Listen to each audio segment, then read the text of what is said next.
My parents really wanted to move, so I bought it for them. Huh? What do you mean? My husband used our savings to buy an apartment for his parents without discussing it with me. We just have to save up again. Anyway, I don't need you telling me what to do with my own money. Ah, he is totally gone. I felt nothing, not even sadness or anger, like I was suddenly pulled down into a purgatory of nothingness. And then, I slowly grabbed his hands. I met my husband Eric at my college party. He was sitting across from me on the sofa, and I noticed him glancing at me. As the hour passed by, and the party was at its peak, he and I went out on the quiet corner of the lawn hitting up a conversation. We had the same hobbies and interests, and it was exciting to chat with him. We exchanged our numbers and started dating. He proposed to me after 2 years when I was 25. It was my dream to marry young and start a family, so I said yes to him. We got a one-bedroom apartment close to his parents, and I quit my job and became a housewife as he requested. Soon after that, I got pregnant and had a son, Mark. Around this time, my in-laws started inviting us to their house often. They never contacted me directly, but asked me through Eric. I understood that they really wanted to see their grandson. They actually adored Mark and bought a lot of toys for him. Mark, who was very attached to me, was quickly used to them. However, every time I was at their house, I got an awkward feeling. "Stacy, if you're too busy with housework, you don't have to come over. We are happy just the Eric and Mark." It feels claustrophobic here. They seemed like they wanted to get rid of me. Mark was still little and cried when I wasn't around. I wasn't comfortable leaving him alone with elderly in-laws, so I stayed put no matter how they tried to throw me out. I guess they weren't pleased with my aloofness, that their attitude toward me became nastier. One day, when I was cleaning the house, I received a call from Eric. He was panicking over the phone because his mom called an ambulance for hitting her pinky against the table. He gave me the name of the hospital and told me to go ASAP. She just banged her pinky. Why was I sent to check on her just for that? I just did the same a few minutes ago. I was about to protest, but he hung up on me. Reluctantly, I went out to the hospital. When I was walking toward the reception counter, I saw my mother-in-law sitting in the waiting room. She was chatting with other elderlies, but when I called out to her, "Aha, I bumped it a little. Eric is overreacting. Don't slack on chores and go home." Who exaggerated it by calling an ambulance? I stopped doing my chores to come here just for you. I don't deserve to be told slacking. As I started walking away, I heard her telling the others about me. "My daughter-in-law is really bad at taking care of housework and so lazy. I don't know what to do with her. On top of it, she's mean." I couldn't hear after that and just kept walking. I complained to Eric when he got home that night, but he only said, "Whatever, it's all good," and kept drinking beer. I got upset with his indifference. How the hell is it all good? "God, you're annoying. Stop complaining. I'm exhausted from work." He got mad at me, and we started the Cold War. We didn't speak to each other for about a week. I became uneasy that Eric might not give me the living expense for the next month. He was in charge of handling the family finance, and I usually got a monthly allowance to make ends meet. If he didn't, I wouldn't have been able to do so. Too worried that I apologized to him, who willing to accept it, and we went back to our normal life like nothing ever happened. Who knew something bigger was to come? Eric dropped the bomb just 3 days after we made it up. His mom had trouble walking, so we were to move in with them. I, of course, refused. I plan to go back to work after Mark starts middle school. I can't continue looking after her. Well then, we are getting a divorce. You're a housewife, so you won't be able to support Mark. I will take custody. I couldn't retort to his comment. In fact, I was unemployed and didn't have the means to raise him. Even if I found a job now, where was I going to leave him? My parents lived with my brother, his wife, and their 5 kids. I couldn't put more weight on their shoulders. I had no choice but to accept his demand again. We were to break the contract of our apartment and move in with his parents at the end of the month. On the day of our move, his parents cheerfully welcomed Eric and Mark, but to me, they commanded the detailed rules of the house and instructed me to ask for their permission before I went out. There was nothing welcoming about it. Since then, their discrimination against me escalated. One day, I came back from grocery shopping a little before noon. I saw empty boxes of pizza on the kitchen counter, and it seemed like the family had just finished eating lunch. I clearly told them when I left, "I will make lunch, so please wait for me." "Oh, Stacy, we're craving pizza, so we ordered in. We left some for you on the dining table." "Thank you." I went to the dining room and opened the box.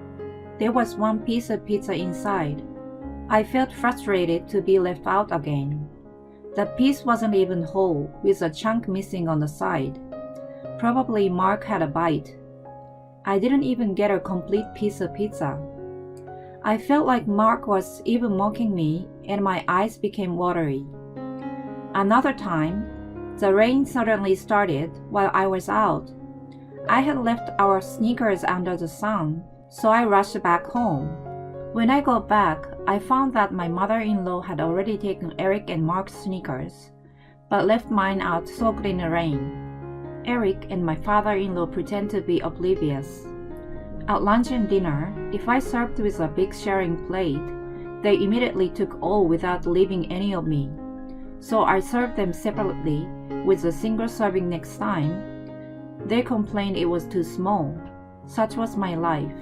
In the end, I kept my own portion on the side before serving them and ate it secretly after they finished.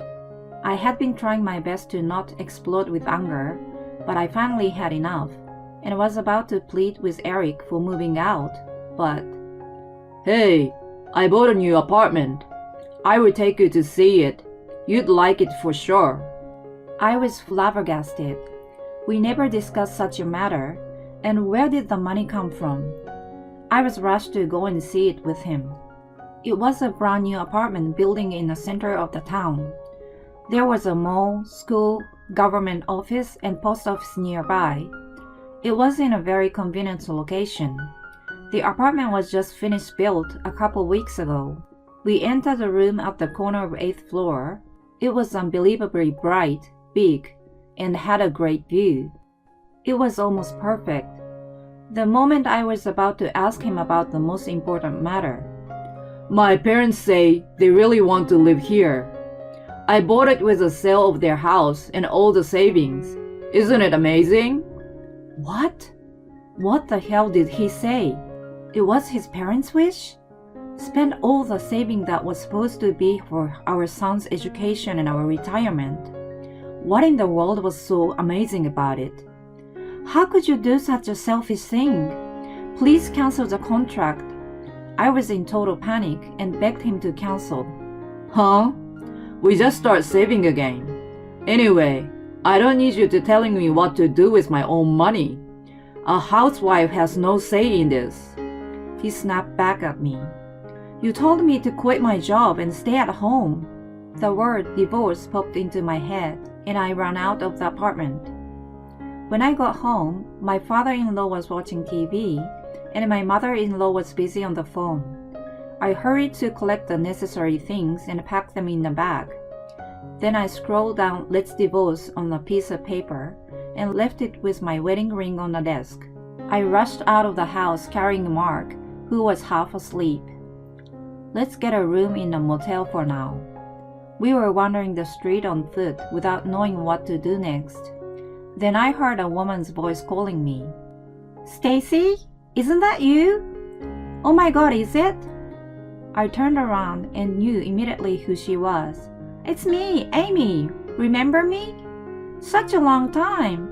She was my high school friend. We kept in touch after graduation, but we eventually became estranged. She got divorced from her husband who cheated on her and came back to her hometown last year. I told her about what had been going on in my life and mentioned divorce as well. She smirked and said, "I know the best divorce lawyer. I will pass you his contact."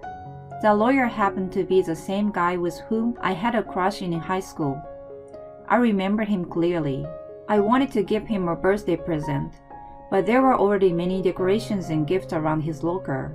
I went to another locker he used for the tennis club, but it was also the same. So I took a bus to his home, but this time his mailbox was too small, and there was a barking dog in front of yard that I couldn't get to the porch.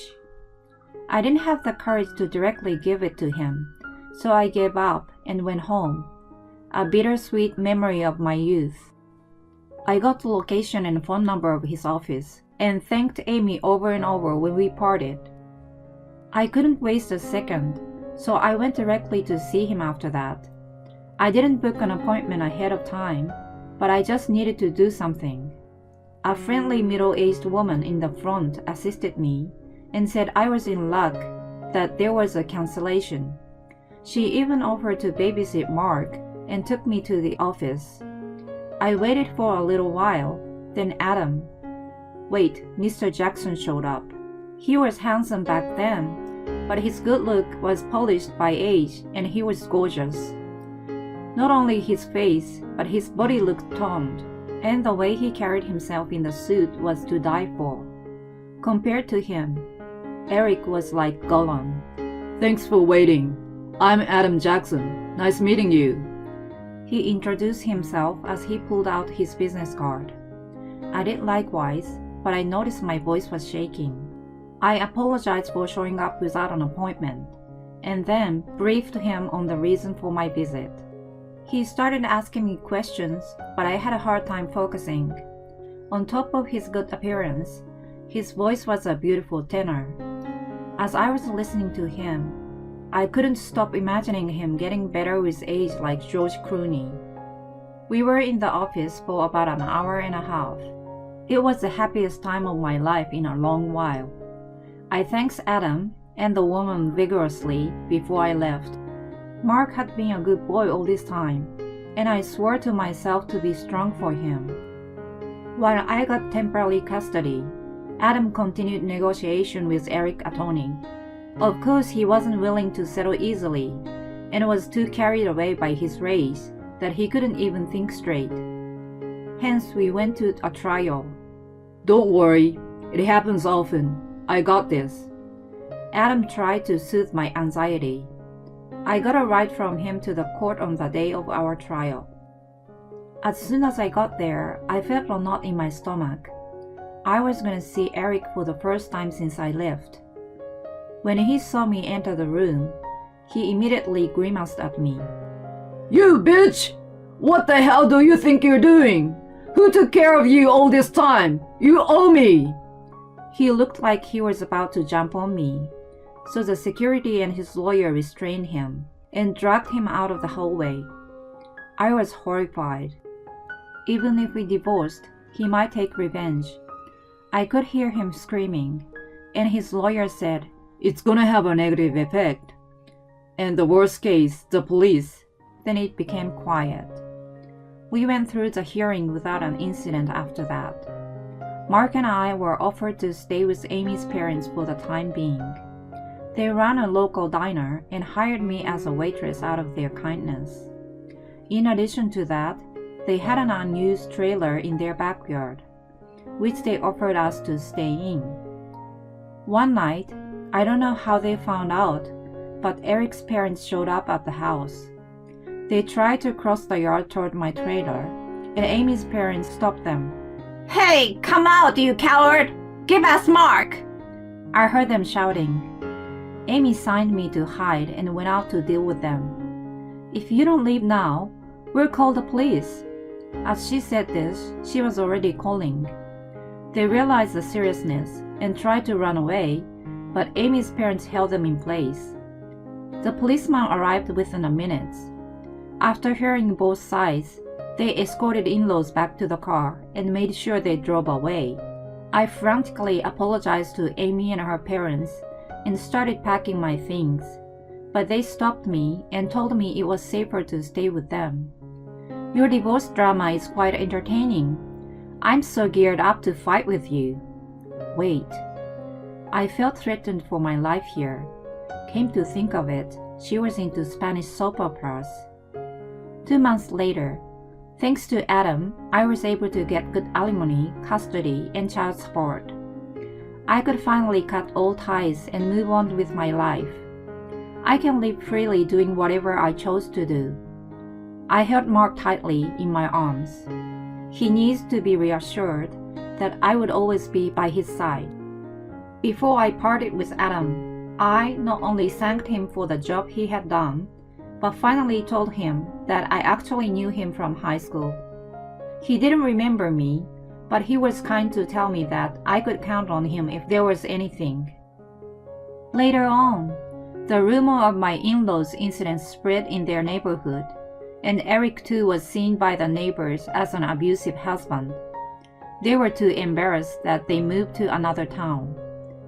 Eric had sold a new apartment and paid me half of the profit. He was in debt from the trial and still had to pay me alimony and child support, so he lived in a trailer park.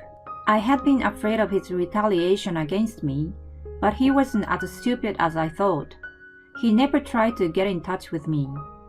As for the in-laws, even after the first incident, they had been warned by the police. They kept coming to see me, so they eventually got arrested. After spending some time in the pen, they both got ill and were sent to a facility by Eric. As for me, I still work at the diner. "Hey Stacy, have a break. Let's get something to eat." "Thanks, yeah, let's eat." I take off my name tag and sit down in a booth. Amy joined with a cheeky smile on her face. "So, how's it going with Adam?" "Direct to the point, huh?" "Of course, I want to know everything." Adam had asked me out a little after our last meeting, and we started seeing each other. He is supposed to meet Mark officially this weekend. I tell Amy about it. "Wow, Mark's finally meeting him. Where are you guys going? Who suggested bringing Mark?" She's so excited with many questions. Good food, good friends, and a re-encounter with my old crush. I've had terrible experiences, but I'm glad that I had the courage to get out of my old life, because now I'm standing at the end of the tunnel. I feel grateful and blessed to be able to stay with Mark more than anything. I will live my own life surrounded by good people supporting each other from now on.